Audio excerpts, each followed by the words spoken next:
The best dishes to eat in the Philippines.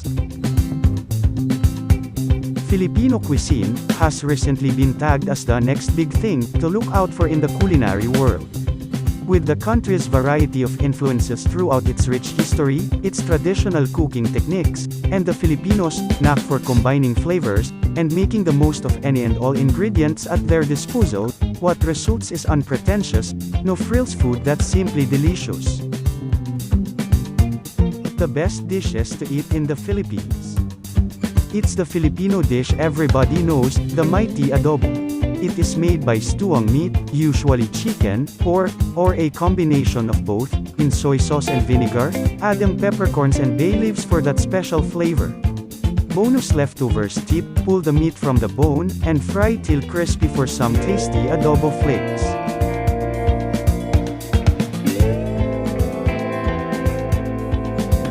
This rich stew is made with peanut sauce and, customarily, oxtail, but other meatier cuts of beef can also be added in.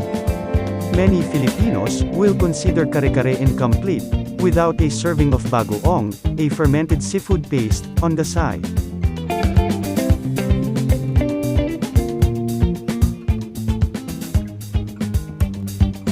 One of the top contenders among the best Filipino dishes, alongside adobo, is perhaps the famous lechon. After all, it is hard to top a tasty, fully roasted pig, with perfectly crisp skin, and juicy meat. Find the best of this sinful treat on the island of Cebu, but this is almost always served at any grand Pinoy gathering or fiesta.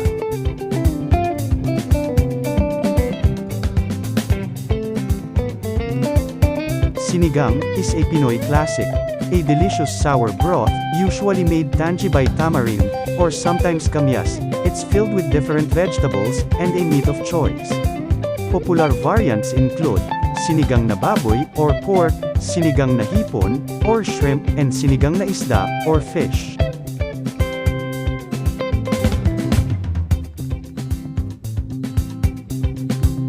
If you can't get your hands on an entire lechon, a scrumptious crispy pata is an equally sinful alternative. It's a dish that takes the entire pig leg and deep fries it to perfection. Serve with a soy vinegar dipping sauce on the side, with some chopped up garlic and chili, and you're on the road to your next favorite guilty pleasure.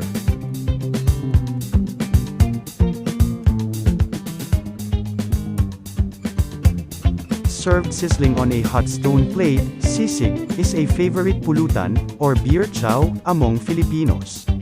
The meat is primarily chopped up parts of the pig's face. In the Philippines, no cut of the animal goes to waste. Some recipes use either mayonnaise or raw egg to be mixed in while hot to give it a creamy texture, but the classic way is to incorporate pig's brain into the dish.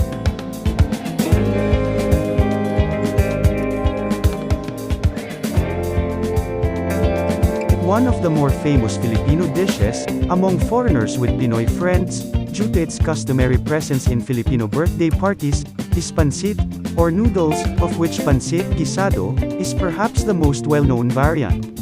This noodle dish is served as a symbol for long life, hence an essential at birthday feasts. The sautéed noodles are complemented by sliced vegetables and meat, all cooked in broth, soy sauce, and fish sauce, and calamansi is squeezed over upon serving.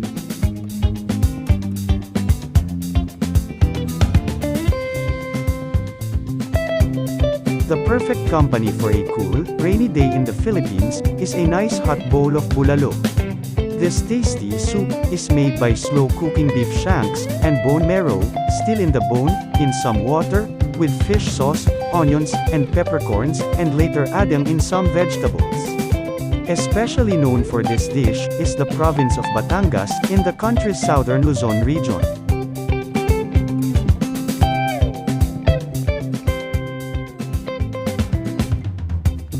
A merienda, or a snack in between meals, favorite in the Philippines, is Pinoy pork barbecue. While this skewered sweetmeat goes wonderfully well with the ubiquitous plain rice during meals, there's also nothing like catching yourself hungry in the middle of the afternoon, and conveniently walking down the street, over to the vendors grilling them roadside for only 15 pesos a stick.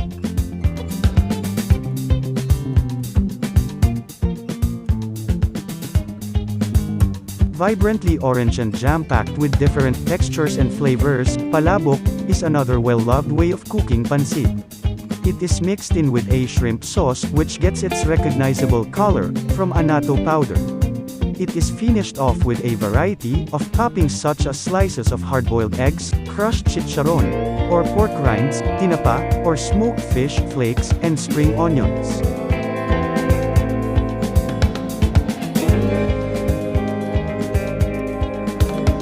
A hearty Filipino breakfast typically consists of meat, sinangag, or garlic-fried rice, and itlog, or egg. Each dish name varies slightly depending on the meat that goes with the rice and egg. So for example, a plate of tapa, or cured beef, sinangag, and itlog, is called tapsilog. A plate including tocino, or a sweet cured pork, instead of tapa is called tosilog. While one that uses longanisa, or sausages, is known as longsilog. These generous breakfast servings are a great way to kickstart a day.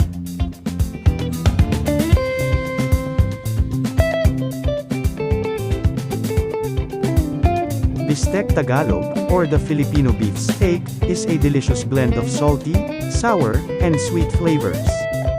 Thinly sliced beef is marinated in a mixture of mainly soy sauce and calamansi, fried, and then topped with caramelized onions.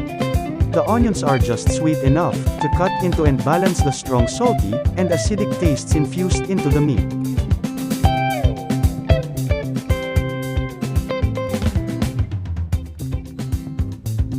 Another dish frequently expected to make an appearance at Filipino gatherings is the Pinoy's version of the egg roll, lumpia. These deep-fried rolls are filled with minced meat and vegetables, and served with a sweet and sour dipping sauce. Being so easy to make, Lumpyang Shanghai is almost automatically part of a Filipino feast, when food for the large Filipino family has to be cooked in copious amounts.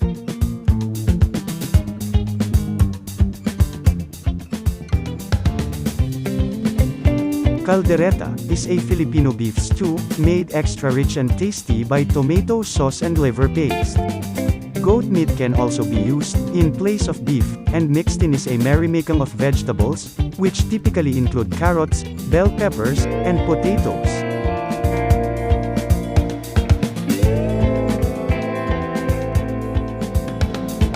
Another Filipino stew, albeit a more eccentric one, is the dark-tinted dinuguan. It's made by cooking pork and innards in pig's blood and vinegar. It's often eaten with puto, a slightly sweet steamed rice cake, which complements its savory taste.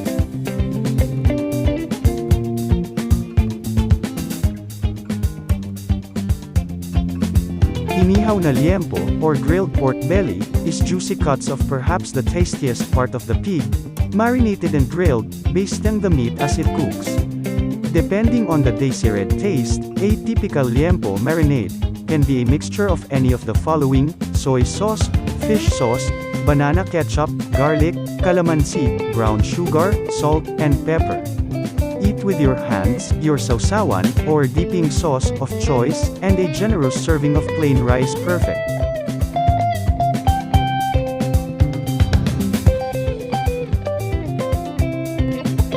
Gata or coconut milk is basically culinary gold.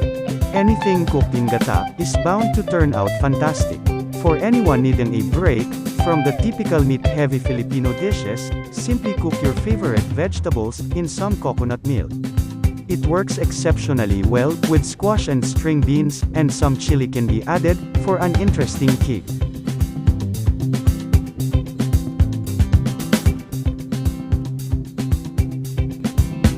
This flavorful grilled chicken, the best of which is made in the city of Bacolod, sits in a special marinade of vinegar, calamansi, ginger, and lemongrass.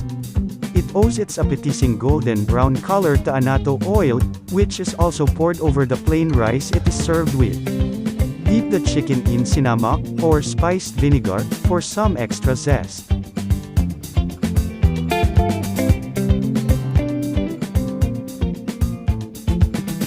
Kilawin, also called kinilaw, is the Filipino ceviche. Seafood is often used, such as tuna and tuni, which is then cured in vinegar and calamansi. onions are usually added in, as well as some chili, for a more complex blend of flavors. Kilawin is normally served as an appetizer, or as pulutan, a beer chow, when drinking.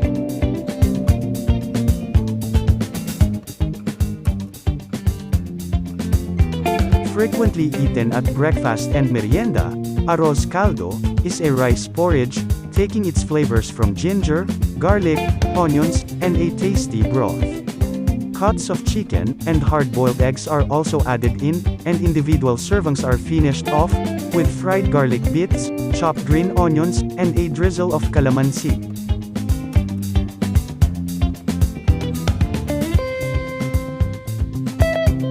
Though not everybody has access to a backyard and a space to charcoal roast an entire pig, there's still a way to enjoy the guilt-inducing goodness of lechon by cooking it in a kawali, a wok.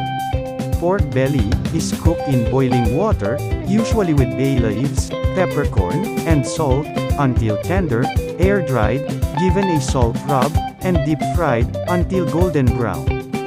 The aim is perfect crackling skin and tender meat. Enjoy with lechon gravy or spiced vinegar.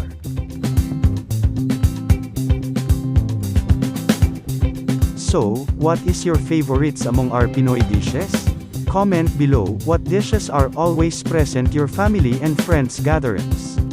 Is it adobo, kare-kare, lechon, or sinigang?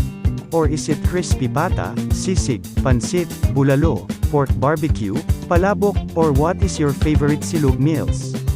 Do you like bistek Tagalog, Lumpyang Shanghai, beef caldereta, dinuguan, inihaw na liempo, ginataang gulay, or chicken inasal? How about kilawin, arroz caldo, or lechon kawali? All are delicious Pinoy dishes that almost everyone's favorite.